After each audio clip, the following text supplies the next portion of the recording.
Bonsoir, bonjour à toutes et à tous. Alors, merci à nos deux invités. Merci Jean Deloisy. Merci Philippe Forest. Nous allons commencer par une petite introduction biographique, si vous le voulez bien. Jean Deloisy, on va commencer par vous, puisque c'est à vous que nous devons cette idée de conversation entre les artistes et les écrivains. Formé à l'école du Louvre, vous êtes critique d'art et commissaire d'exposition, spécialiste de l'art moderne et contemporain. Vous avez été directeur de l'un des tout premiers fonds régionaux d'art contemporain créés en France, celui des Pays de la Loire, conservateur de la Fondation Cartier et du Musée national d'art moderne de Paris, président du Palais de Tokyo et directeur de l'École nationale supérieure des beaux-arts de Paris. Depuis avril 2025 plus précisément, vous êtes le directeur artistique de la Fondation Vincent Van Gogh en Arles. Sur France Culture, vous avez produit l'émission Les Regardeurs, rebaptisée L'Art et la Matière en 2017, et le podcast Chefs-d'œuvre en vie en collaboration avec le Musée du Louvre. À l'invitation du Musée Fesch et de Racine de Ciel, vous êtes également l'un des membres du jury du prix du livre d'art d'Ajaccio depuis sa création. Rappelons d'ailleurs que la 7e édition de remise de ce prix aura lieu demain matin, ici même, en clôture du festival. Philippe Forest, bonjour.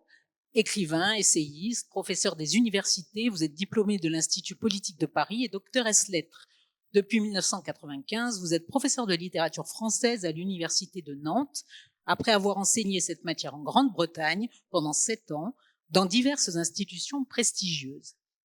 Votre œuvre littéraire, couronnée par de nombreux prix, comprend près d'une quarantaine de livres, romans, essais ou biographies, parus pour la plupart aux éditions Cécile Dufaux et aux éditions Gallimard. En 2026, vous avez dirigé dans la Pléiade l'édition du livre de James Matthew Barrie, Peter Pan, auquel vous avez également consacré un roman publié cette même année, chez Gallimard, bien sûr, intitulé Gai, innocent et sans cœur. Nous allons évoquer ce soir, avec Jean Deloisy, les liens entre l'art et la littérature en prenant pour point de départ l'un de vos livres, paru chez Gallimard dans la collection Art et Artistes. Éloge de l'aplomb, c'est son titre, nous offre en effet un éclairage différent sur les œuvres et sur leurs auteurs de celui proposé par les historiens, les critiques d'art ou les créateurs eux-mêmes. Alors, une première question, Philippe Forest. Dans ce livre, tout au début de ce livre, vous indiquez que vos écrits sur l'art procèdent en fait d'un malentendu. De quoi s'agit-il ? Oui, moi je ne suis absolument pas un historien de l'art, mais il se trouve qu'on m'a pris pour quelqu'un qui était susceptible d'écrire sur l'art, ce qui m'a conduit à signer toute une série de textes, dont ceux qui sont rassemblés dans ce volume dont nous parlons.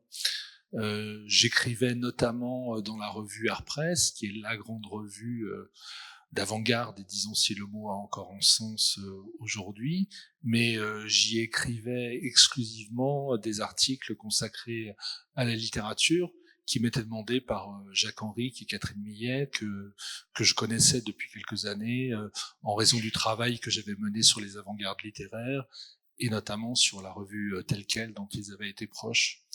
Et donc il s'est trouvé, enfin je sais pas si c'est la peine de rentrer trop dans ces anecdotes, mais je les raconte parce que je les ai trouvées amusantes au début du livre. Il s'est trouvé quelqu'un qui, s'imaginant que puisque j'écrivais dans Art Press, j'étais forcément amateur d'art contemporain, j'étais la meilleure personne pour écrire un ouvrage consacré à Raymond Ins, qui a été l'une des grandes figures du nouveau réalisme, donc au tout début des années 60.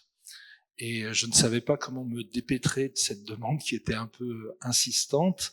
Et j'ai expliqué à ce monsieur, qui s'appelle Yves Jamais, qui était donc très proche de Raymond Ins, que s'il parvenait à convaincre les éditions Gallimard de me faire un contrat pour un livre sur Raymond Ins, eh bien, c'était entendu.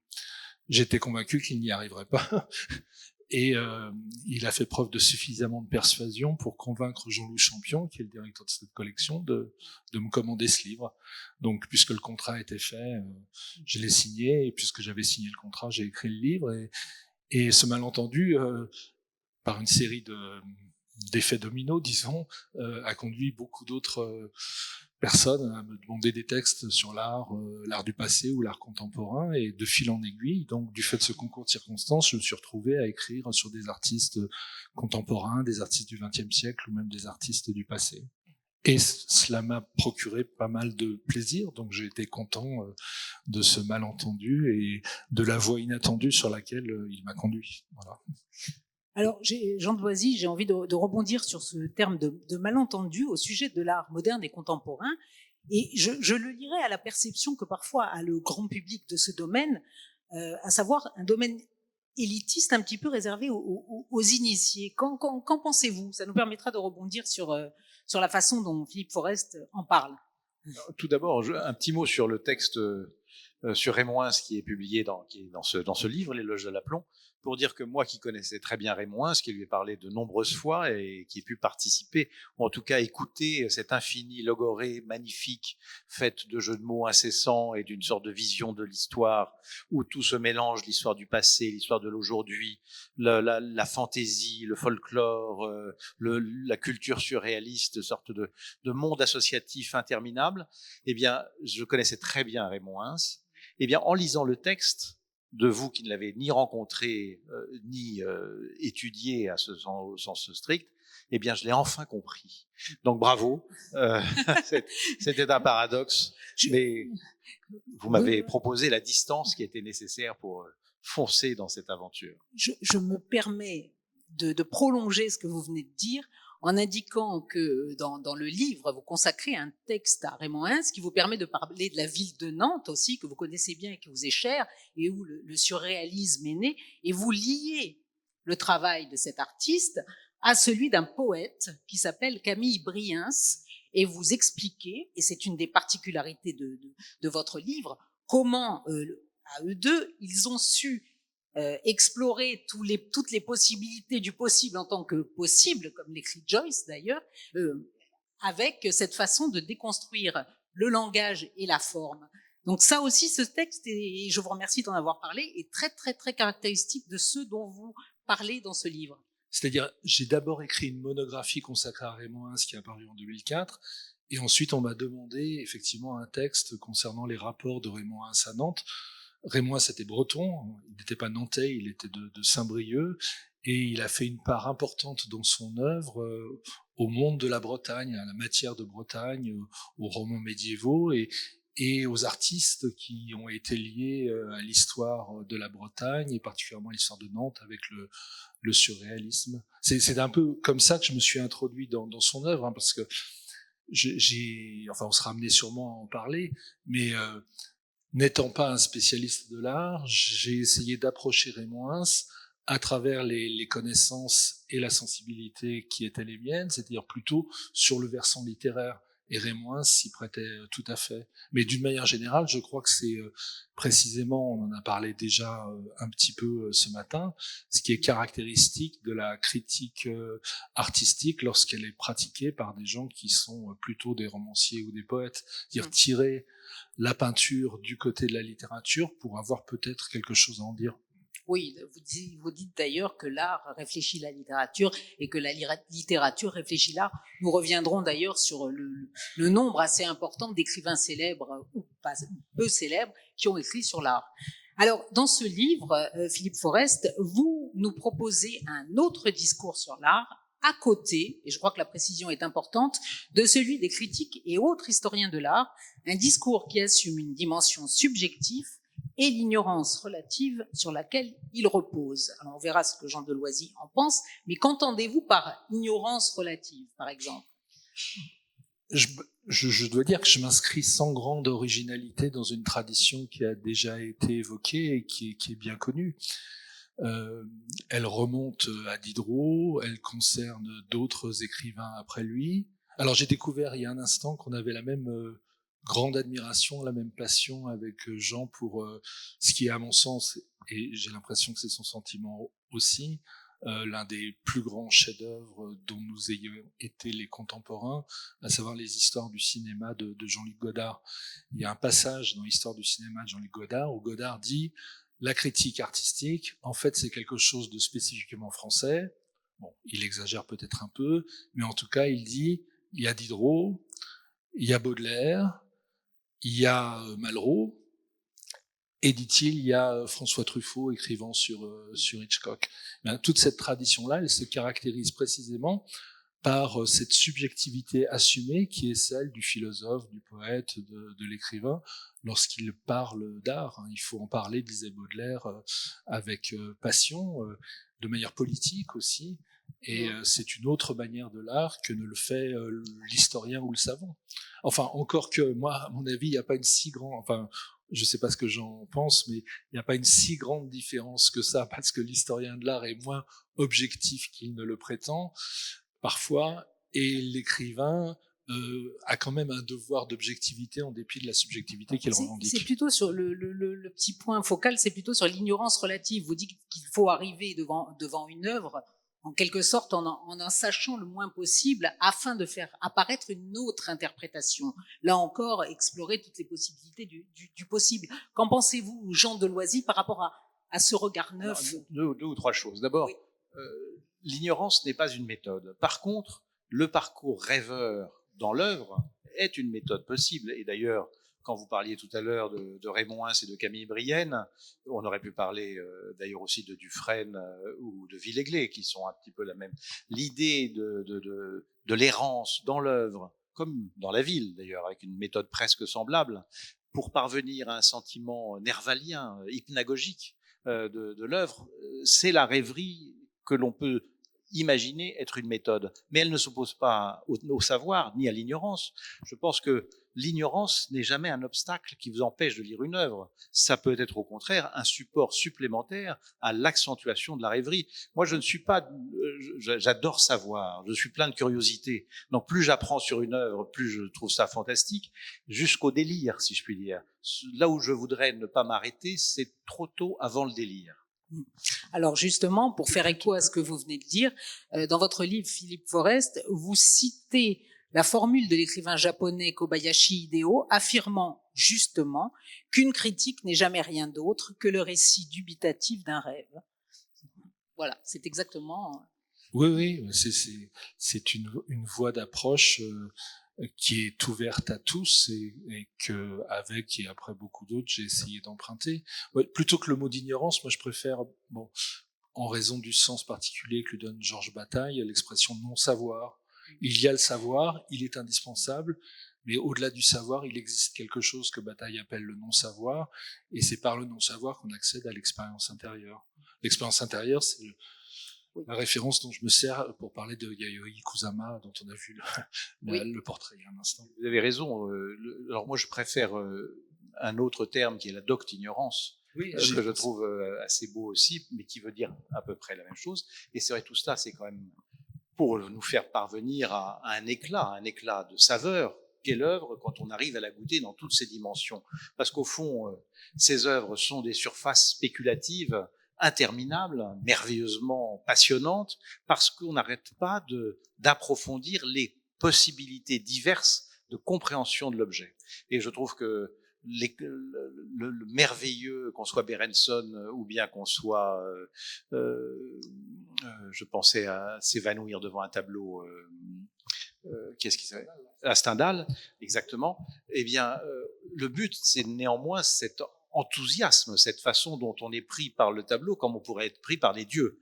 Et pour ça, il n'y a pas de limite au fait de partager avec l'artiste quelque chose qui est le savoir de ce qu'il fait dans le contexte dans lequel il était, et de sa part aussi l'ignorance de ce qu'il a atteint. Je pense qu'un artiste fait beaucoup d'efforts pour rester au seuil de la signification et pour ne pas arriver dans la démonstration. Alors, ce livre s'intitule Éloge de l'aplomb. Et en fait, l'aplomb, il faut l'entendre dans deux acceptions.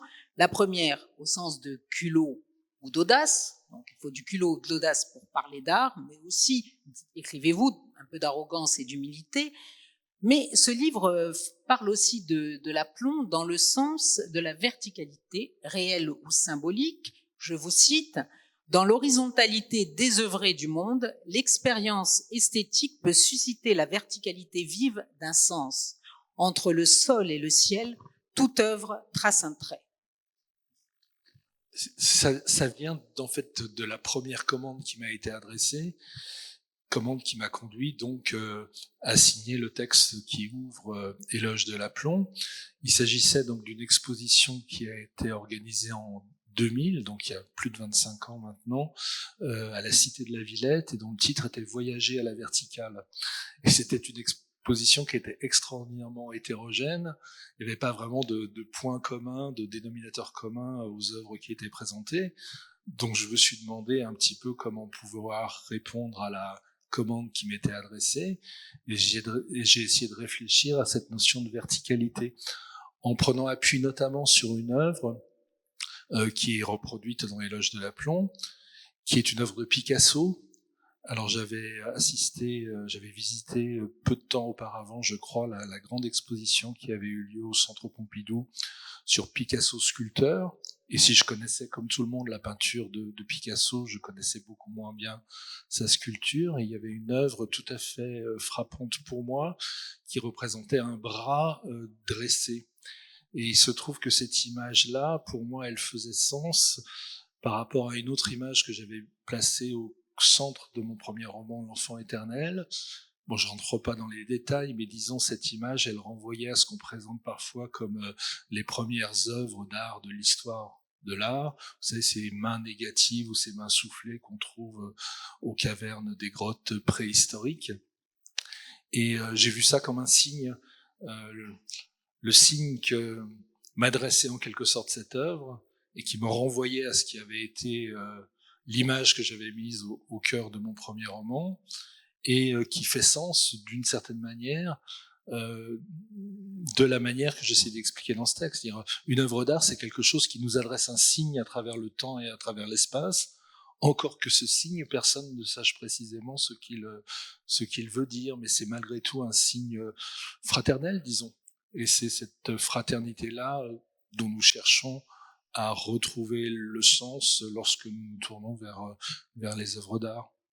Alors, vous prenez notamment pour exemple, effectivement, cette œuvre de Picasso et l'art moderne en général, dont vous dites qu'il réinvente librement cette verticalité. À propos de Picasso, vous avez ces mots: si Picasso domine le temps, c'est aussi en raison de cet aplomb évident que manifeste chacune de ses œuvres, l'aplomb, qualité essentielle de l'artiste. Et vous avez cette définition du chef-d'œuvre sur laquelle je vais vous inviter à réagir, Jean de Loisy.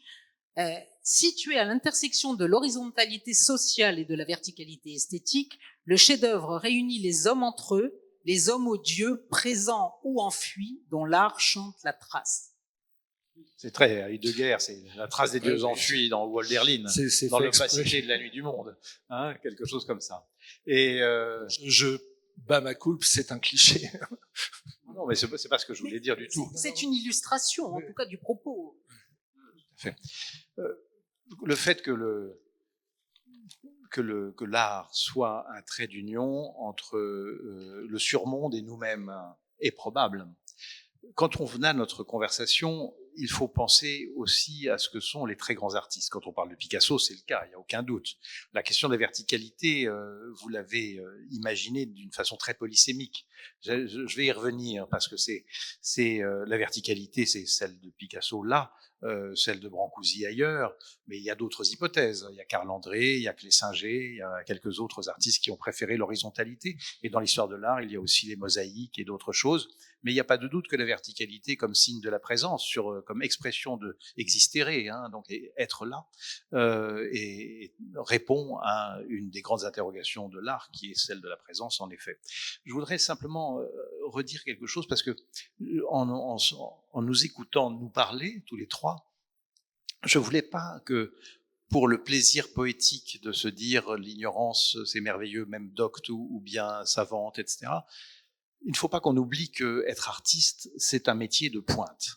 C'est-à-dire que ce sont des personnes qui réunissent autour d'eux un savoir considérable. Quand vous allez rencontrer un artiste, n'importe quel artiste d'aujourd'hui ou d'hier, quand vous allez rencontrer Fabrice Hibert ou Elberola ou je ne sais qui, c'est d'abord une rencontre avec une bibliothèque. Ce sont des gens qui ont des bibliothèques d'une originalité très particulière. C'est-à-dire qu'il n'y a pas que le corpus savant que sont les nôtres, il y a l'élargissement de cela.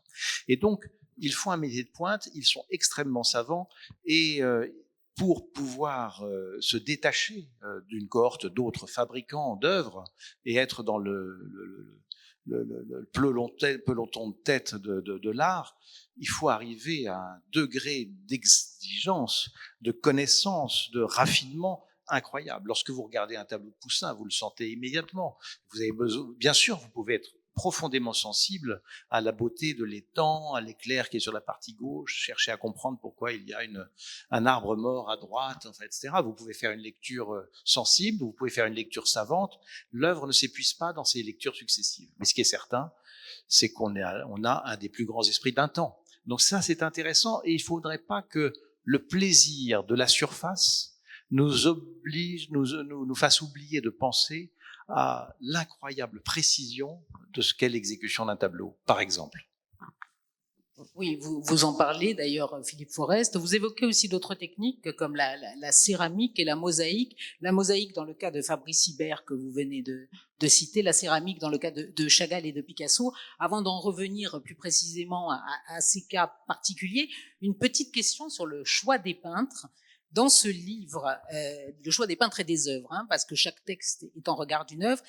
Il y a des artistes très connus comme Picasso, Chagall ou plus près de nous Fabrice Hibert que je viens de citer, qui a d'ailleurs exposé ici même au Palais Fèche. Mais il y a aussi des artistes que je qualifierais de plus confidentiels, voire même très peu connus du grand public, comme Ripple Ronay, je ne sais pas si je prononce bien, mais voilà, Kusama Yayoi, fasciné un peu comme vous d'ailleurs par l'univers de Lewis Carroll et d'Alice au Pays des Merveilles, ou encore Robert Grégory. Comment avez-vous opéré votre choix et y a-t-il des points de convergence avec peut-être Jean de Loisy? C'est vraiment un recueil qui a été constitué par le hasard des commandes et par celui des découvertes. Il y a des textes qui m'ont été commandés pour des grandes expositions, et notamment ce sont les textes sur Picasso, sur Chagall, etc. Mais pour répondre à votre question, j'insisterai plutôt sur des textes qui concernent des artistes effectivement qui sont moins connus et qui sont même pour certains tout à fait inconnus. Des artistes que j'ai eu l'occasion de rencontrer à Nantes, qui ont peu exposé, des jeunes artistes qui n'ont pratiquement pas exposé du tout, mais dont il m'a semblé qu'il y avait moyen de dire quelque chose de ce qu'ils avaient fait. Je vais prendre l'exemple de Robert Grégory. Robert Grégory, c'est un cas tout à fait intéressant. Alors là aussi, c'est une commande qui m'a été adressée, mais je lui ai donné la direction qui me plaisait. Il s'agissait, donc c'était en 2018, je crois, il s'agissait de consacrer des textes. On avait demandé à des écrivains européens de choisir un artiste mort au combat pendant la Première Guerre mondiale et de lui rendre en quelque sorte un hommage. Donc j'aurais pu parler d'Apollinaire, enfin encore qu'Apollinaire ne soit pas mort directement de ses blessures, mais peu importe, ou un autre. Mais bon, il y a tellement de grands écrivains qui ont déjà parlé d'Apollinaire que je me voyais mal dire quoi que ce soit d'intéressant. Et je me suis rappelé qu'il y avait quelqu'un qui s'appelle Robert Grégory, donc qui est un pilote irlandais qui servait dans l'aviation anglaise, qui n'est connu que pour une raison. Il est le fils de Lady Gregory, qui a été une des grandes figures de la Renaissance irlandaise au début du XIXe siècle. Et à ce titre, William Butler Yeats, le grand poète irlandais, le prix Nobel de littérature, lui a consacré 2 poèmes en hommage. Il était pilote. Ça m'intéresse parce que j'ai écrit un livre qui est consacré à l'histoire de l'aviation qui s'intitule Le siècle des nuages, livre dans lequel j'avais cité précisément le poème de Yeats. Et il se trouve que ce jeune homme, donc, qui est mort, je ne sais pas quel âge il avait, mais enfin il était donc tout jeune, dans une guerre qui pourtant n'était pas la sienne, puisque l'Irlande était neutre. Enfin, en tout cas, rien n'obligeait les Irlandais à faire cette guerre. Grégory était aussi un peintre qui n'a laissé que quelques tableaux. Et donc, je me suis un peu pris au jeu et j'ai essayé de retrouver avec de très grandes difficultés la trace des quelques tableaux qu'il avait peints. Et je crois qu'il y en a un seul qui est exposé dans un musée à Dublin. Les autres, je ne sais pas où ils sont. Enfin bon, je me suis débrouillé comme j'ai pu. Et c'était assez intéressant et assez émouvant. Alors c'est une sorte de peintre post-symboliste en quelque sorte. Alors on a réussi malgré tout à trouver de quoi reproduire une image dans le livre. Je ne sais pas si Robert Gregory est un grand peintre. Je ne sais même pas s'il est vraiment un peintre. Mais il y a quelque chose de très touchant dans le destin qui a été le sien. Et j'ai toujours aimé rêver un peu sur les peintres qu'on dit mineurs aussi. Il y a tout un processus qui a été analysé sur la canonisation des œuvres littéraires et des œuvres artistiques. C'est un processus qui est extraordinairement complexe et aléatoire. Pourquoi est-ce qu'on reconnaît en X un génie et pourquoi on ignore tout à fait les œuvres qu'a laissé Y? Ça m'a toujours plongé dans une sorte de méditation, de rêverie. Et donc, je m'intéresse aussi aux peintres mineurs. Et il me semble qu'il y a quelque chose à dire de leurs œuvres, même si je ne m'aventurerai pas jusqu'à dire que leurs œuvres méritaient de passer à la postérité. Mais en fait, quand vous dites cela, c'est une des choses que j'ai beaucoup appréciées dans ce livre, que j'ai apprécié globalement, largement, c'est cette attention à des peintres négligés. Et je trouve que ça a du charme, c'est pas du tout du même ordre que de regarder un chef-d'œuvre ou un artiste majeur, si je puis dire. Mais on a tous l'expérience, quand on fait les métiers qui sont les nôtres, d'être sollicité pour aller voir tel ou tel artiste. Il y a des situations dans lesquelles on peut pas le refuser, des situations dans lesquelles on est curieux. Et ces artistes dits mineurs sont d'abord des aventures humaines. Et ces aventures humaines sont toujours très bouleversantes, émouvantes. On voit parfois des œuvres d'une sincérité et d'une pureté, si je puis dire, extraordinaire, ce qui ne veut pas dire que l'œuvre mérite d'être dans le grand, comment dire, dans la grande histoire. Il y a des œuvres effectivement mineures qui sont merveilleuses et qui apportent un sentiment de plaisir, des petits maîtres dont on ne peut pas se passer et qui sont très importants. Mais quand vous dites que je me demande bien pourquoi celui-là est majeur, c'est en fait, si on met le marché de côté, qui est une bizarrerie de l'histoire, du point de vue de l'art, on en a sûrement oublié et on va sûrement en découvrir des artistes majeurs qu'on a négligés. Mais les raisons pour lesquelles un artiste majeur est majeur, on arriverait assez bien, si on en faisait l'effort, à énumérer les bonnes raisons. Qui vont de la nouveauté à la virtuosité, à l'éclat, à l'environnement, à l'influence, etc. Donc, ce n'est pas un hasard si un artiste majeur est majeur. C'est souvent une réelle analyse d'un contexte, me semble-t-il. J'espère que ça ne vous choque pas. Non, je veux bien vous croire et simplement, c'est lié à cette méditation dont je parlais ou à cette fascination que j'éprouve pour ce que Joyce, vous avez rappelé cette formule qu'il m'arrive souvent de citer, cette fascination que j'éprouve pour ce que Joyce appelle l'infinie possibilité des possibles. Il y a toute une méditation qui est nourrie d'Aristote dans Ulysse notamment. Qu'est-ce qui serait passé si, voilà, qu'est-ce qui serait passé si Picasso plutôt que Robert Gregory, ou si Robert Gregory plutôt que Picasso? Moi, j'aime bien rêver là-dessus, mais je veux bien que ça soit un peu vain. Mais c'est aussi le charme de ce livre, c'est qui n'est pas vain du tout, qui est très élaboré, mais il y a aussi une saveur qui vient de l'errance que vous vous permettez de l'un à l'autre et à l'intérieur des œuvres. Mais c'est très mystérieux, ce qui fait qu'un artiste devient grand ou pas, et aussi qu'un artiste devient un peu moins bon. Par exemple, ce matin, on parlait de Matisse. C'était passionnant d'écouter Laurence et Antoine parler de Matisse. C'était absolument merveilleux. Mais au fond, dans la période fauve de Matisse, il y avait un artiste à côté de lui qui était meilleur, c'était Derain. Derain était le meilleur fauve de l'époque. Et pourquoi l'un s'est affaissé? Je ne dirais pas qu'il est venu médiocre, mais il s'est affaissé en tout cas, et l'autre n'a cessé de s'épanouir et de chercher. C'est quelque chose d'absolument mystérieux. Et au fond, c'est ça qui fait le charme de l'art quand on regarde les vies d'artistes, pour reprendre le mot de Vasari, c'est que la vie de l'artiste nous ajoute à la saveur de la lecture de l'œuvre. Justement, et c'est pour ça que nous pouvons nous attarder un petit peu sur le cas de Picasso, l'un des intérêts majeurs de votre livre est que vous nous proposez, en regard de votre analyse ou approche sensible des œuvres, une recontextualisation un peu comme dans un roman vrai, si j'ose dire, en nous racontant une histoire autour de l'artiste et une histoire autour de l'œuvre. C'est exactement ce que vous venez de dire, Jean de Loisy.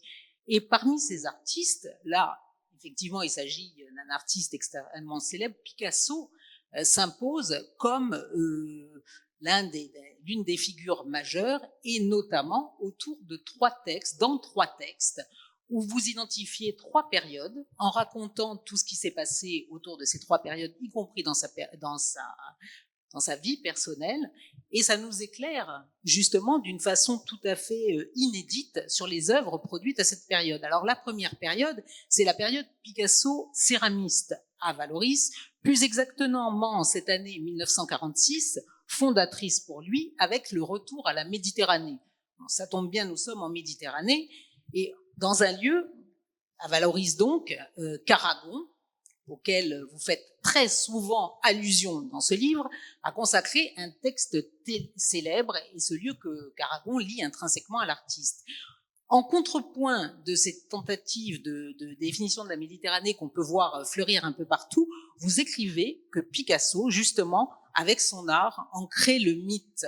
Plus encore, il n'illustre pas la Méditerranée, il l'invente, faisant réellement d'elle notre mère, Mare Nostrum, quelles que soient nos origines.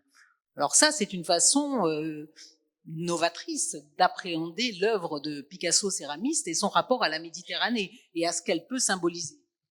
Je ne sais pas dans quelle mesure c'est vraiment novateur, parce que tellement de choses ont été écrites sur Picasso que j'imagine ne pas être le premier à avoir dit les choses que j'écris, mais ce qui fait peut-être l'intérêt du texte ou des autres, c'est précisément, et ça je suis complètement d'accord avec ce que vous avez dit, la forme que ces textes prennent. Je raconte des histoires, l'histoire des œuvres, l'histoire des artistes, en essayant de trouver dans ces œuvres ou chez ces artistes, c'est-à-dire dans les histoires que je raconte à ce sujet, des choses qui pour moi fassent sens par rapport aux histoires que je raconte par ailleurs. C'est un récit de vie finalement, de toute manière, ce qui ramène à Vasari dont on parlait tout à l'heure. Hein. Absolument, c'est un récit de vie et qui prend même par moments la forme d'un roman, d'une biographie romancée, d'un roman biographique, enfin comme on voudra. Et j'en veux pour exemple également ce que vous écrivez au sujet de la rencontre de Picasso et du photographe David Douglas Duncan. Le roman du peintre rencontre ainsi celui du photographe. Picasso se transforme en personnage d'un vrai roman d'aventure. Alors là, vous nous racontez leur rapport, un rapport presque de filiation, puisque Picasso le surnomme Ismaël. Je ne sais pas pourquoi, et je crois que personne ne le sait, mais c'est très étrange. C'est-à-dire, il y a ce grand reporter, ce grand photographe qui a photographié la guerre, et qui un jour reçoit une commande, on lui demande d'aller photographier Picasso, qui est déjà une superstar. Et il y a plein de détails tout à fait singuliers dans cette rencontre, tellement singuliers que il est presque irrésistible le désir qu'on éprouve de s'approprier ces détails pour en faire une sorte de micro-roman. Par exemple, Duncan va laisser chez Picasso son chien, et c'est le chien dont on aperçoit la silhouette dans le fameux tableau des Ménines. Et puis il y a cette énigme, je suis parti de là, c'est-à-dire Picasso surnomme Duncan Ismaël. C'est très étrange, mais enfin bon, ça fait tout de suite penser à la première phrase de Moby Dick, Call me Ismaël. Bon, voilà, donc à partir de ces différents éléments, je recompose à ma manière l'histoire de ces deux hommes. Alors, avant de faire réagir Jean de Loisy à ce propos, vous nous apprenez aussi que la fameuse colombe de Picasso, qui a été choisie comme symbole par le mouvement de la paix en 1949, a en réalité été choisie, dénichée plutôt par Aragon dans l'atelier de l'artiste. Oui, sauf que Picasso se moquait d'Aragon parce qu'Aragon a choisi un dessin de pigeon et il a pris le pigeon pour une colombe. Et donc, en plus, ce sont des animaux très, très cruels, paraît-il, des oiseaux très cruels. Et donc, Picasso trouvait ça étrange qu'on en fasse le symbole de la paix. Mais effectivement, bon, j'ai beaucoup écrit sur Aragon, donc bon, je vais pas écrire toujours exactement la même chose et sur les mêmes auteurs, mais Arago est présent un peu partout dans le livre. J'y pensais lorsqu'Antoine Compagnon disait de manière très juste ce qu'il en est aussi de la place de la douleur dans l'œuvre de Matisse. quand j'ai écrit donc la biographie d'Aragon ou d'autres textes consacrés à Aragon, j'avais été très frappé par ce qu'Aragon écrivait dans Henri Matisse roman. Il disait un peintre comme Matisse, c'est quelqu'un qui exprime la joie de vivre, mais il ne faut jamais oublier avec quelle douleur il le fait, et avec, dans le cas de Matisse, quel trou au ventre.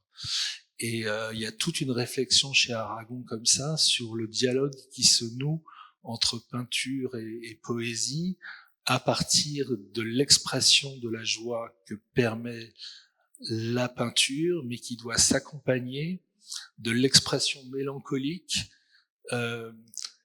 qui va avec la parole poétique lorsqu'elle parle de la peinture. Il ne faut pas oublier non plus que Aragon corrige les épreuves de Henri Matisse roman juste après la mort d'Elsa.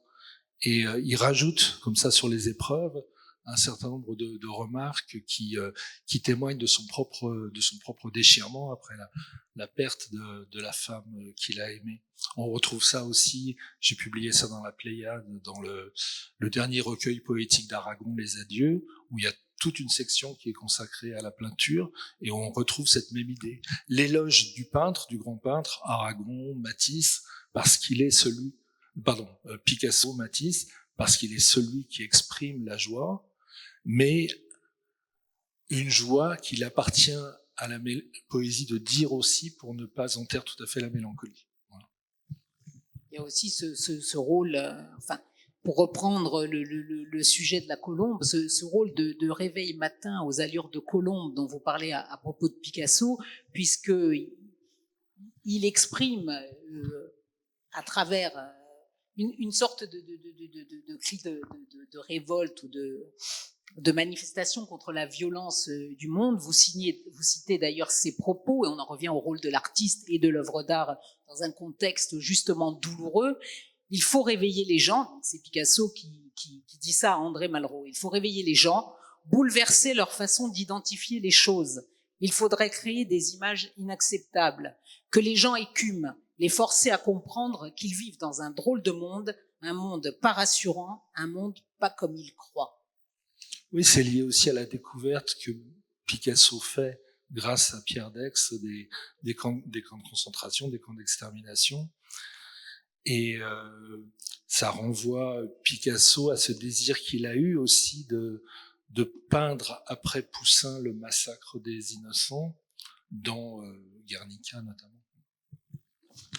Jean de Loisy, une réflexion, votre sentiment sur cette façon, donc justement qu'a Philippe Forest de nous faire découvrir des aspects peut-être contextuellement ou de façon sensible peu connus de certaines œuvres ou de certains artistes. Alors, pour revenir sur la question Picasso, il y a une chose que je trouve très évidente quand on lit votre livre, et Picasso fait partie de notre univers mental forcément, c'est la façon dont il fait signe, avec sa main levée, si je puis dire, à des œuvres de toutes les périodes. C'est-à-dire que lui, ce n'est jamais l'art d'aujourd'hui, c'est vraiment l'art comme une globalité, que ce soit la préhistoire, que ce soit Velázquez, que ce soit Goya, que ce soit ses contemporains, ou que ce soit, etc., ou que ce soit la situation du moment. Il est quand même bien qu'il n'aime pas beaucoup aller sur le terrain, il est quand même d'une lecture des drames absolument extraordinaire.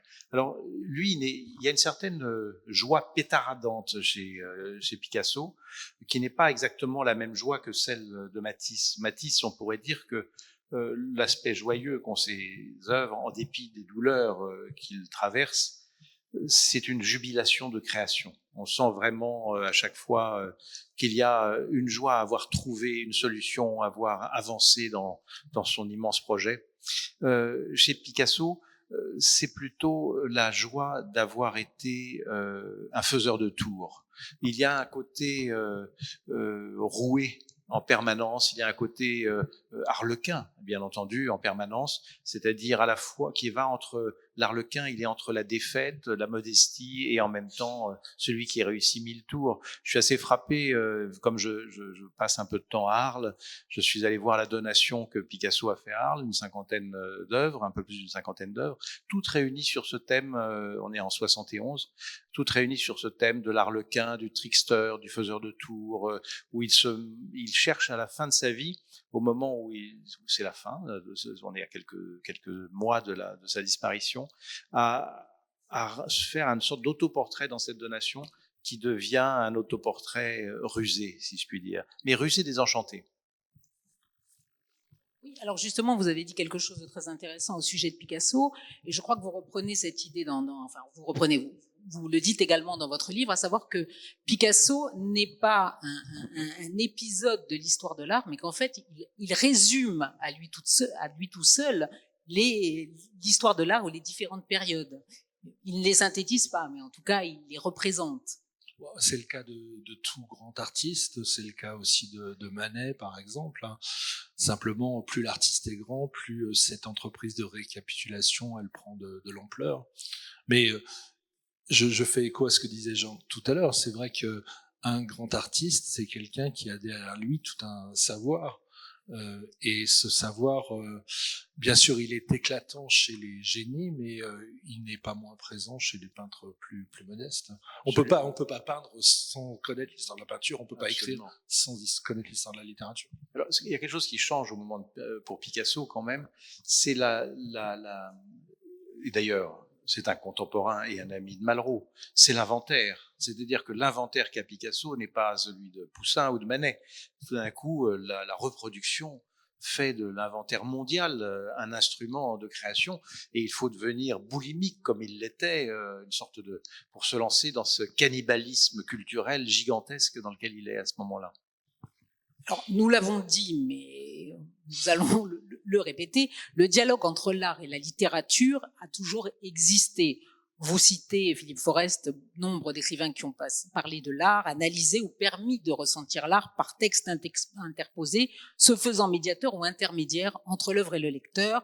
Nous avons cité Diderot, dont vous dites qu'il a d'ailleurs inventé la critique artistique, mais aussi Apollinaire, Zola, Claudel, Proust, Baudelaire, Nerval, Breton, Aragon, évidemment, mais aussi Philippe Solers, bien sûr, et André Malraux. Vous avez dit que pour Baudelaire, la critique devait être passionnée, partiale, voire politique, le cas échéant, chacun faisant de la peinture un récit qui devient surtout le sien. Alors je voudrais, vous venez d'en parler, Jean de Loisy, que nous nous attardions peut-être un petit moment sur la personne d'André Malraux.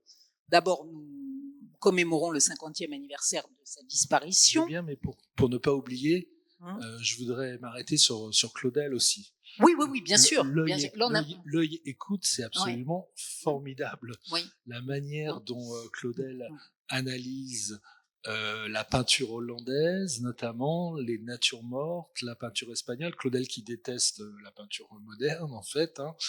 La manière aussi dont il fait l'éloge de Rubens dans Le soulier de satin, Rubens sur lequel j'ai écrit aussi un texte, et puis ces rapprochements qui ne sont pas moins extravagants que ceux qu'on trouve chez Malraux entre par exemple la peinture hollandaise et l'art chinois comme entreprise de liquidation. Claudel réussit à nous faire voir un paysage hollandais comme s'il s'agissait d'une œuvre zen, par exemple.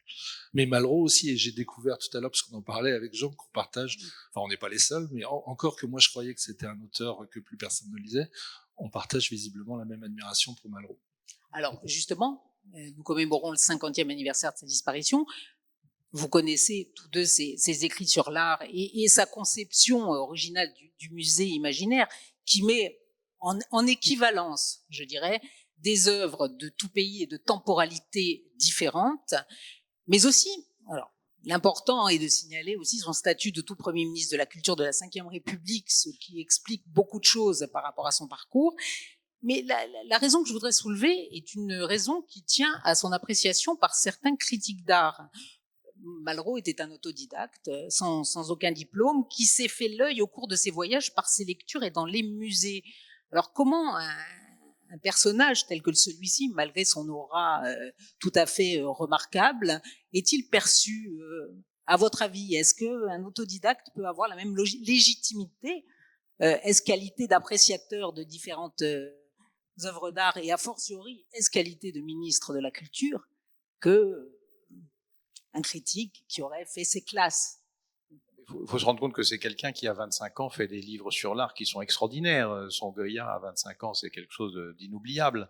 Donc, c'est avec un style extraordinaire. Et il n'a jamais cessé d'être un écrivain. Il faut considérer, je crois, ses ouvrages comme des œuvres. Pas comme de l'histoire de l'art. Du point de vue de l'histoire de l'art, il y a des intuitions fantastiques qui font rebondir, font penser, font hésiter, etc., qui sont très utiles pour l'historien qui réfléchit ou qui veut écrire un texte. Et tout d'un coup, quand on écrit un texte, on cherche toujours, c'est un peu plat ce que j'ai écrit, j'aimerais bien une idée de plus. On regarde et dit, là, il y a un angle qui est super, j'aurais jamais pensé.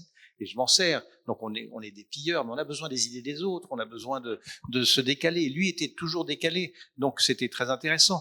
Tout à l'heure, Antoine Compagnon parlait des maisons de la culture. C'est quand même une histoire assez réussie et très passionnante. Cet effort considérable qui n'a pas, effectivement, comme le disait Antoine ou Monsieur Cirinelli hier, ça n'a pas commencé en 80. Tout ça, il y avait déjà des initiatives de très grande qualité qui avaient été prises pour les musées. Après, il y a des mystères. Pourquoi est-ce que le film de Chris Marker a été interdit sous Malraux? C'est très étrange, mais bon, le personnage est considérable. Sincèrement, le personnage est considérable. L'influence qu'il peut avoir, on parlait de Godard ensemble, sur Godard, par exemple, qui se réfère en permanence à Malraux. Dans Pierrot le Fou, il y a une citation de Malraux, et c'est très, et puis même dans son histoire du cinéma, l'un des chapitres de l'histoire du cinéma s'appelle La monnaie de l'absolu. C'est aussi en relation à Malraux, bien entendu. Donc, et c'est une tentative qui est assez intéressante, cette histoire du cinéma, qui est d'abord un chef-d'œuvre du cinéma. C'est un des plus beaux films de Godard, certainement, du niveau de Pierrot le Fou, à mon avis. Et ça permet de regarder ce qu'est un effort d'analyse de l'art, des œuvres, qui n'est pas fait sur les critères ordinaires de l'histoire. Et donc, ce sont des histoires de l'art. Il n'y a aucun doute que parvenir à faire ressentir le sens profond de chefs-d'œuvre cités pendant 3 ou 4 secondes, parfois avec simplement une phrase qui revient, et vous avez parcouru tout cela et vous êtes dans un appétit fou d'images de plus et de cinéma de plus et de textes de plus, qu'il a réussi quelque chose qui est de l'ordre de l'analyse sans avoir en aucun cas l'aplomb, ni le surplomb, surtout, de l'analyste. Philippe Forest, moi, j'ai découvert avec émerveillement, je sais pas, quand j'ai lu ça il y a une vingtaine d'années maintenant, les textes consacrés à Malraux. Et effectivement, en fait, l'histoire du cinéma de Godard, c'est très largement une entreprise, je sais pas comment on dit, malrussienne, c'est-à-dire rapprocher comme ça des images, rapprocher des époques, créer un espace, alors qui pour Malraux est l'espace du musée, est l'espace du livre d'art, et qui pour Godard est l'écran cinématographique, tel qu'il le retravaille avec les moyens modernes de la vidéo. Donc il s'agit de créer un espace dans lequel des rapprochements peuvent avoir lieu. Et chez Godard, d'ailleurs, il y a toute une théorie qui se développe de ces rapprochements, qui va voir du côté de ce qu'on appelle en poésie une métaphore, de ce qu'on appelle avec Picasso et Braque au début du XXe siècle un collage. Et ça a à voir aussi avec le surréalisme, la rencontre fortuite sur une table de dissection du parapluie et de la machine à coudre, rapprocher des choses qui ne devraient pas l'être, pour qu'à partir de là, un sens nouveau surgisse. Et ça, c'est chez Malraux et c'est chez Godard après lui. Qui est très curieux. Je connais cet extrait, mais je ne sais pas de quel film c'est issu, mais je vous le décris néanmoins. C'est très intéressant par rapport à l'aplomb. C'est-à-dire que Godard est avec 2 amis dans le musée d'art moderne, qui était à l'époque au Palais de Tokyo. Et il parcourt tout le musée, il passe devant les Picasso, les Delaunay, les machins, etc. Ça dure 3 minutes. et on entend juste le bruit des pas qui est très fort, tac, tac, tac, tac, tac, et ils marchent tous les trois très vite, et ils s'arrêtent devant la blouse romaine de Matisse. Et là, il explique à quel point Malraux est un grand commentateur. Et donc, c'est très, très intéressant de voir comment on peut affirmer avec aplomb son choix.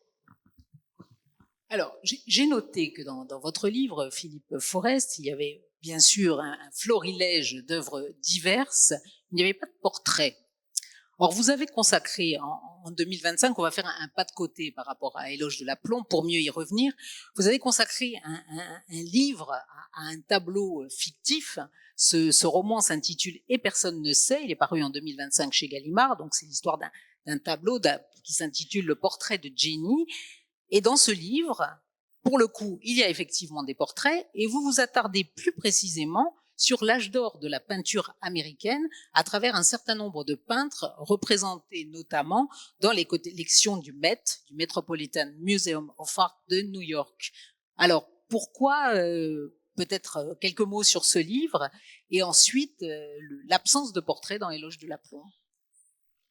Oui, je vais essayer d'être le plus synthétique possible, mais disons que tous mes romans sont construits à partir d'une expérience qui est l'expérience, disons, du deuil, mais à chaque fois, il s'agit pour moi de dire cette expérience sous une forme différente, en la faisant voyager dans l'espace, parfois vers le Japon ou vers la Chine, dans le temps, ou en la conjuguant, cette expérience, disons, par le recours à des formes littéraires et artistiques elles-mêmes différentes.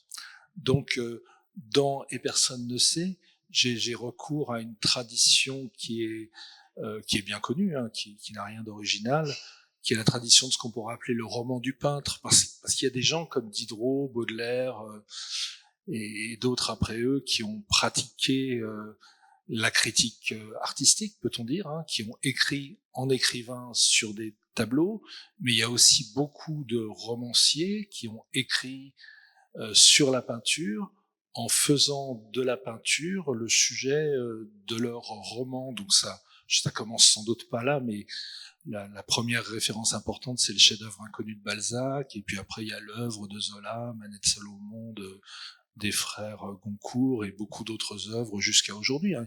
Il y a des écrivains d'aujourd'hui que je respecte et même que j'admire qui continuent à perpétuer cette tradition, qu'il s'agisse de Philippe Solers ou de Patrick Grinville, par exemple.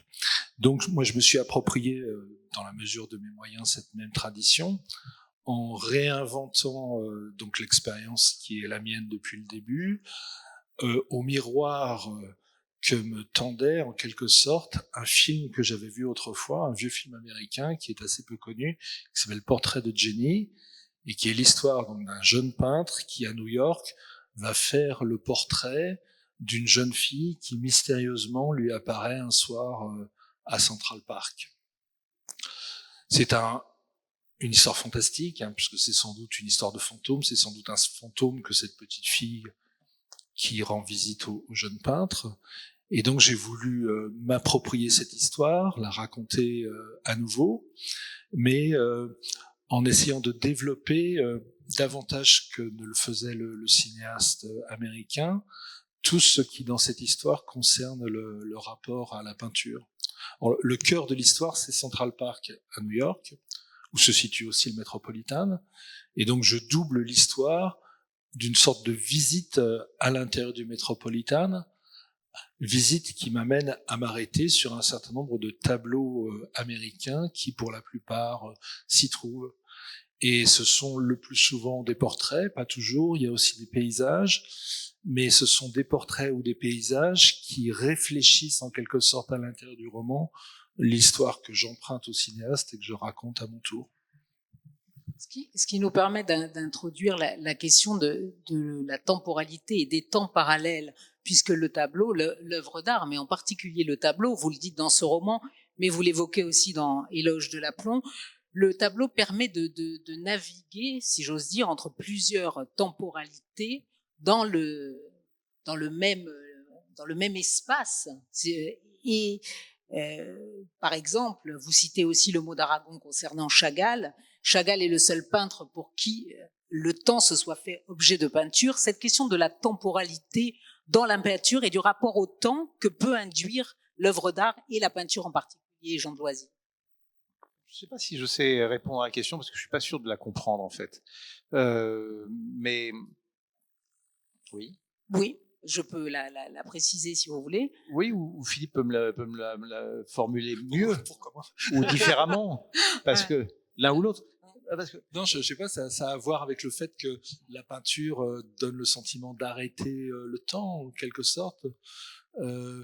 Enfin, en tout cas, par rapport au roman que j'ai écrit, il y a toute une, je sais pas, je peux pas appeler ça vraiment une réflexion, mais je tire un fil parmi d'autres, et il y a le fait que ces tableaux qui figurent au Met sont dans l'aile américaine du Met, notamment, où il y a quelque chose, moi, qui me semble très singulier, c'est-à-dire on a construit une fausse demeure américaine dont chaque pièce est décorée selon le style qui était celui qui prévalait, disons, en Amérique à un moment ou à un autre. Donc, quand on change de pièce, on change d'époque, avec cette particularité qui m'a étonné aussi, c'est qu'il y a des horloges à peu près dans toutes les pièces, mais qu'elles sont toutes arrêtées et qu'elles marquent toutes la même heure. Moi, je sais pas très bien ce que ça veut dire, mais ça m'a vous parlez de ça évidemment dans le livre. Est-ce que les conservateurs sont de mèche pour dire qu'il y a une heure canonique technique pour en muséographie? Peut-être que vous pouvez ou que quelqu'un peut répondre à cette question. Mais je suis sûr qu'il y a quelqu'un qui va nous l'apprendre. Donc toutes les pendules sont arrêtées à 1h-5. Est-ce que c'est une règle qui s'impose dans tous les musées du monde? Je n'en sais rien. Ma foi, l'énigme est posée. Vous citez d'ailleurs Lewis Carroll là, au sujet de... Ça revient dans les deux livres. C'est assez drôle. Ouais. Lewis Carroll dit qu'une pendule arrêtée est la seule dont on peut être sûr qu'elle donne l'heure juste au moins 2 fois par jour. Pour revenir sur la question du temps à laquelle vous pensiez tout à l'heure, ici on est entouré de tableaux qui nous racontent une histoire de temps différent et conjugués dans un même tableau. C'est-à-dire qu'il y a un nombre de tableaux d'apparitions. Vous avez simultanément un martyr du IIIe siècle, une apparition d'une vierge qui était 300 ans avant. Donc les tableaux conjuguent effectivement des temporalités extrêmement différentes. S'ajoute à ça le XVIe siècle dans lequel c'est exécuté, et puis surtout le regardeur qui, à la limite, est toujours le seul qui fasse le tableau. Moi, je repense dans notre conversation, on a évoqué quand même ce qui fait la qualité d'une œuvre. Et vous parliez des écrivains, et donc moi j'adore Fénéon, par exemple, Huysmans, que je trouve splendide, et avec comment dirais-je, un goût du spasme littéraire qui est absolument merveilleux. Mais il y a un journaliste que j'aime beaucoup, qui s'appelait Apollinaire. Et quand Apollinaire voyait quelque chose d'important, par exemple, je me souviens il relate en 5 lignes dans son journal quotidien, dans un quotidien, sa visite au musée du Trocadéro, où il voit le dieu Gou, le dieu de la guerre. Et il dit, c'était totalement imprévu. Et donc il admire profondément cela. Et au fond, je crois que ce qui nous conduit très souvent dans l'admiration pour des œuvres, ce que nous espérons, parfois en vain, et quand on rentre dans un atelier, c'était totalement imprévu. Ça reste quelque chose d'infiniment qualitatif dans l'expérience de l'œil. Alors nous avons parlé du rapport au temps, de la fiction, du rêve et du rapport au réel. C'est très présent dans votre livre, c'est également évidemment très présent dans le roman. On peut peut-être évoquer la question de la couleur. Et la question de la couleur, elle est focale puisque on va encore convoquer Picasso. Il disait plutôt, un tableau c'est de la couleur. Oui, mais c'est faux. Un tableau c'est un sujet. Alors, vous dites qu'il n'a pas, il dit vrai en un sens. Et vous écrivez, un tableau c'est un sujet, mais ce sujet c'est la couleur. Ce qui s'annonce aussi de la manière suivante, ou qui s'énonce aussi de la manière suivante, un tableau c'est de la couleur, mais la couleur c'est son sujet. C'est la vieille querelle qui était rapidement évoquée ce matin à la suite d'une question adressée aux 2 intervenants. La ligne ou la couleur, Rubens ou Poussin, Delacroix ou Ingres, et peut-être Picasso ou Matisse, si tant est qu'on puisse les ranger d'un côté ou de l'autre. Moi, j'en sais rien. Il y a Baudelaire Baudelaire insiste beaucoup sur la couleur aussi, précisément parce que c'est un admirateur de Delacroix et qui, sans négliger Ingres, donne la préférence à Delacroix aussi. La couleur, c'est ce qu'il y a de plus difficile à dire pour un écrivain. La littérature, elle est aussi un art de la mimésis. Elle représente aussi. Hein, on peut décrire, on raconte, bien sûr. Enfin, tout ça, on le sait depuis les origines, depuis Aristote, mais pour ce qui est de rendre la couleur, c'est autre chose pour le peintre ou pour le poète. Et la couleur, c'est une question des plus complexes en fait. Hein. C'est probablement celle que l'on a le plus. Autant il est facile de déchiffrer la ligne et d'en faire un récit. La couleur reste tellement subjective et émotionnelle qu'il est très difficile de parvenir à une analyse précise. Cela dit, selon les périodes, il y a des périodes où les couleurs ont une fonction symbolique extraordinairement précise et signifient tout autant parce qu'elles représentent, elles correspondent à une codification de la peinture. Mais la couleur que vous visez, c'est celle de suavité, c'est une couleur suave donc qui nous apporte des plaisirs. C'est encore autre chose.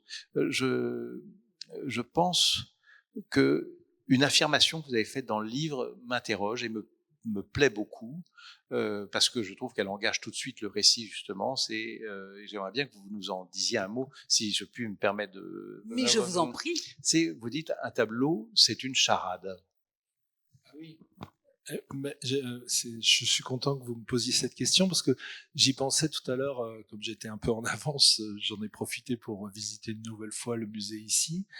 Et véritablement, on retrouve, quel que soit l'âge que malheureusement on a, lorsqu'on se promène dans un musée, ce même sentiment que l'on éprouvait enfant, c'est-à-dire d'être confronté à des devinettes en fait, dont la clé, dont le mot de l'énigme nous échappe, même si on a une connaissance relativement honnête de l'histoire sacrée, de l'histoire profane, de la mythologie, on est absolument incapable de dire véritablement ce que représente le tableau, ce qu'il raconte, et c'est pour ça que spontanément on se met à se faire des histoires.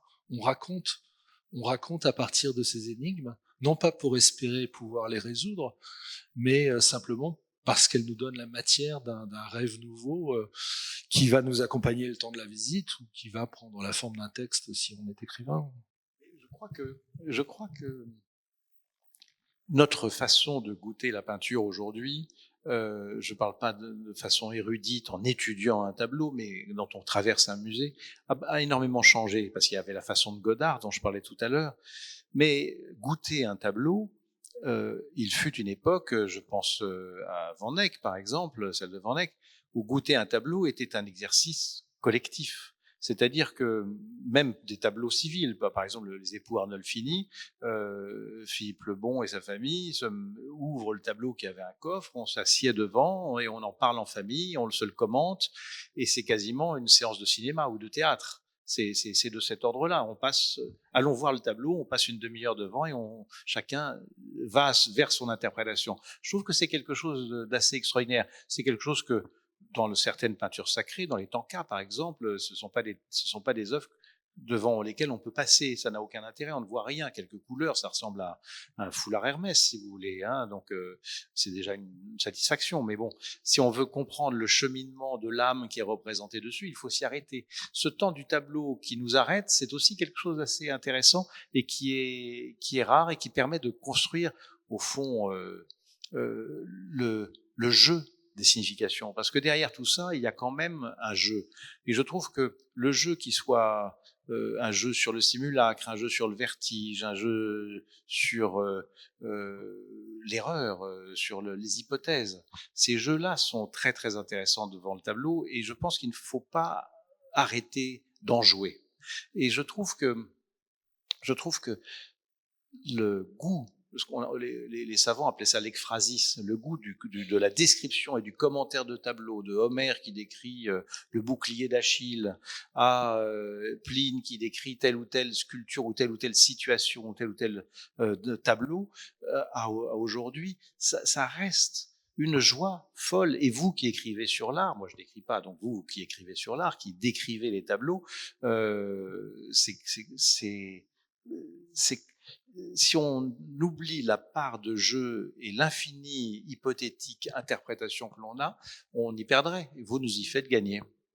Et je trouve que c'est un côté tout à fait d'accord, et que c'est un côté, j'ajouterais, enfin vous l'avez déjà dit aussi, mais c'est un côté enfantin, puisque c'est un jeu. Voilà, c'est une joie enfantine que l'on retrouve, et que on la retrouve jamais tout à fait seul, même si on se promène tout seul. Chacun d'entre nous est accompagné de ses propres visiteurs imaginaires, de ses propres fantômes. Et puis, on peut visiter le musée avec quelqu'un qu'on aime, un enfant, une femme, un mari, que sais-je. De toute manière, c'est un jeu qui se joue à plusieurs, même quand on est seul, en fait. C'est un jeu dont le romancier, justement, l'écrivain, permet l'exploration de tous les possibles, pour reprendre le mot de Joyce. Et je voudrais revenir sur le mot. Oui, tous les possibles. Je sais pas pourquoi je pensais à ça. C'est peut-être pas très pertinent comme rapprochement, mais je pensais à cette scène qui est très belle dans le film d'Alain Resnais l'année dernière à Marienbad, où vous avez un couple justement qui se promène dans un jardin et qui passe devant une statue mythologique sur laquelle figure un autre couple, un dieu et une déesse, un héros et une héroïne. Et l'homme ou la femme demande à son compagnon ou à sa compagne qui sont ces personnages mythologiques. Et l'autre répond, ne leur donnez pas de nom, ils auraient pu avoir tant d'autres aventures. Voilà. Il faut jamais nommer complètement les choses pour rester disponible pour d'autres éventuelles aventures. Ce que vous dites me fait penser à la question que vous avez posée tout à l'heure, que je n'avais pas comprise, je m'en excuse encore, mais du coup j'ai une réponse qui est totalement inopportune, donc je la tente néanmoins. C'est que c'est l'idée du jeu que vous souleviez, Philippe, qui me ramène à cela. C'est ce tableau, comme est un jeu d'échecs. Le jeu d'échecs est un tableau. Ce sont des configurations à information complète. C'est-à-dire que la totalité du donné est donnée par l'image. Il n'y a pas de hors-champ. On peut s'imaginer un dieu à l'extérieur ou des héros à l'extérieur, mais en même temps, si on analyse l'objet, tout est là. C'est comme un jeu d'échecs, et donc on va travailler sur quelque chose qui est assez intéressant, qui sont des configurations. Et ces configurations, qui sont exactement dans l'esprit astrologique, si je puis dire, nous obligent à lire des relations géométriques entre des personnages, des regards, des masses, des lignes, et essayer d'en interpréter les poids et les conséquences. Et je trouve que c'est très intéressant. Pour ma part, j'ai longtemps été membre de la CIA, je raconte cette anecdote parfois, c'est du Centre international d'astrologie. Et et je faisais l'école du Louvre en même temps, et au Centre international d'astrologie, on faisait des exercices collaboratifs comme ça, d'analyse des thèmes astro. On faisait tourner les personnages qui étaient les planètes sur des maisons qui étaient là, et là-dessus on faisait tourner le ciel, etc. Et au fond, et tout était donné, puisque tout était sur une carte que l'on traçait péniblement. Et au fond, l'analyse que l'on faisait m'a aidé profondément à faire l'analyse des tableaux. Et il y a quelque chose de commun entre le jeu d'échecs, l'astrologie, la lecture d'un tableau. Dans cet ensemble-là, je regardais la couverture de votre livre, je vois cet échange de personnages, de regards, de masses, d'angles, etc. C'est à peu près quelque chose comme ça qu'on arrive à décrypter. Oui, et justement, vous employez tout à l'heure le terme de parade. Il y a aussi une expression qui revient souvent dans vos livres, pour le coup, c'est l'expression livre d'images.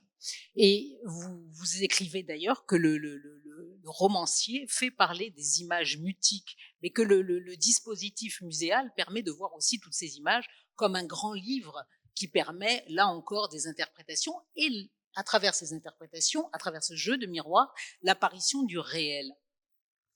Oui, là encore, c'est une vieille idée, la peinture comme poésie muette, ou la poésie comme peinture parlante, et c'est dans ce jeu-là que se situe l'œuvre littéraire lorsqu'elle parle d'art.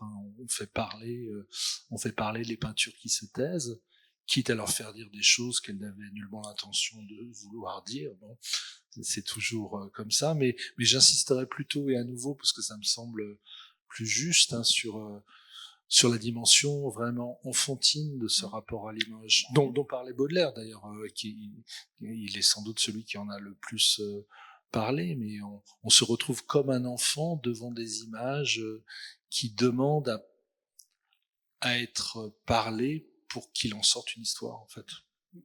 Et qu'est-ce que les dispositifs modernes, pour parler simplement, apportent à cette appréhension des œuvres? Ah, mais je pense que de ce point de vue-là, il n'y a aucune solution de continuité entre l'art du passé et l'art d'aujourd'hui.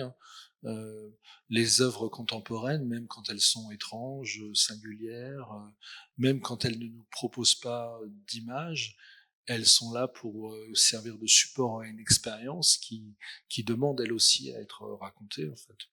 Donc moi, je suis pas du tout un détracteur de l'art contemporain, même si j'apprécie pas forcément tous les artistes contemporains, bien sûr. Mais vous dites quand même deux mots une petite critique en creux dans certains des articles de. Ah bon? Et alors, on va peut-être finir cette conversation sur un artiste dont vous parlez, qui n'est pas très connu, qui s'appelle Julien Parcy.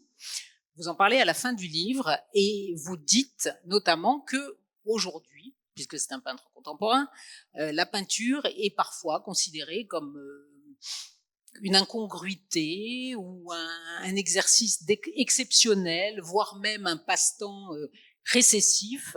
Donc on assisterait en quelque sorte à une désaffection, j'allais dire à la fin de la peinture, même si le trait est un peu grossier, mais est-ce que vous pensez qu'on va assister à un retour en grâce de la peinture? Est-ce que c'est un sentiment que vous avez, Jean de Loisy, par exemple? Est-ce qu'on privilégie maintenant plutôt les installations, les œuvres composites? Est-ce que la peinture se retrouve un petit peu mise de côté? On pourrait faire le parallèle avec le livre, d'ailleurs.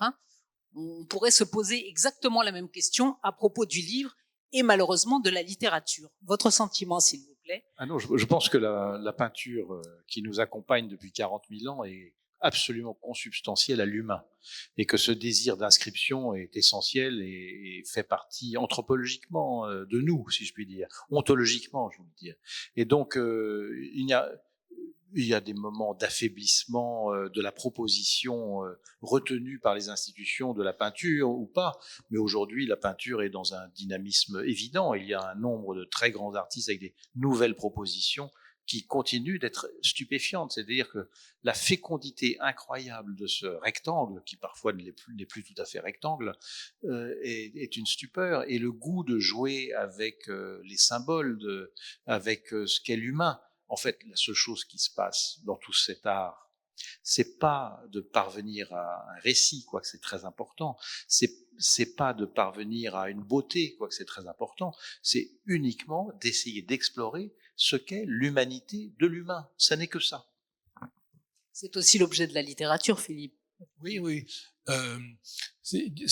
Quand j'ai écrit le texte consacré à Julien Parcy, il était un jeune, enfin c'est un texte qui est assez ancien maintenant, mais à l'époque il était un jeune peintre, il avait une trentaine d'années, je pense seulement. Alors moi je suis pas un observateur suffisamment attentif du monde artistique d'aujourd'hui pour pouvoir dire ce qu'il en est de la fortune ou de l'infortune de la peinture. Bon, il y a eu beaucoup de mouvements qui se sont produits dans un sens ou dans l'autre depuis 30 ou 40 ans.